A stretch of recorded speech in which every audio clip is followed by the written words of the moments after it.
بسم الله الرحمن الرحيم وفوركاستين كني maalinta Isniinta lacagta Euro USD waxaanu haysanaa 1 hour oo soo jeeda halkan last range-giisa uu yahay and then waxa lagu noqday last order block-giisa dan waxa u baahnaa inuu low cusub uu keeno inkastoo suuqa meel hoose joogo oo muddadanba uu sel badan ku socday dhaqaaqa soo dheer oo soo dhacay halkan ay ahayd dhaqaaqii newski loo yaqaanay form C selkiisu xoogaa maadaama uu u dhow yahay sel sadio waa ka macquul laakiin kan halkii xalay formay waxa moodaa inuu wax week ah u salahayn week high uusan samayn oo maaragtay volume weyn oo dhexgalay aad u dhaqaaqay waxaan u baahnaa maanta on hour keena inuu saas u shaqeeyo aysan ahayn maadaama kani last 1 hour keena uu yahay uu pullback samaystay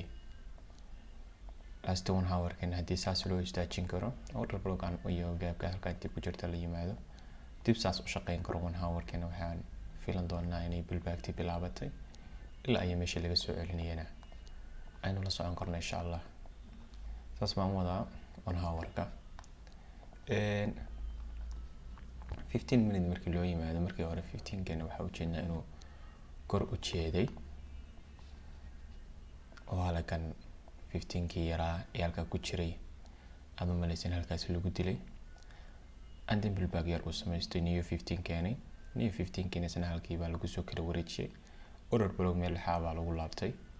and then low baa la keenay waxa u baahanahay hadana inuu lower high and then lower high lower low la logo hoos ah in uu keeno dhaqaaqan waxa ugu baahnay ilaa iyo 2% ama 1 highgaas oo 15 ka ah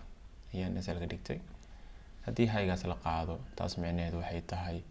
15 ka xaggan ku jiray in la dilay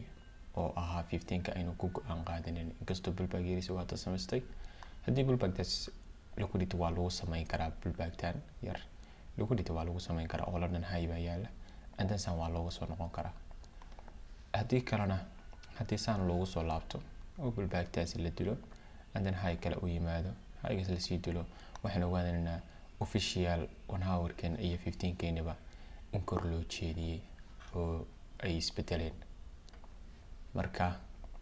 waxaan ku jirajeenaa insha Allah in loogaas inoo qaado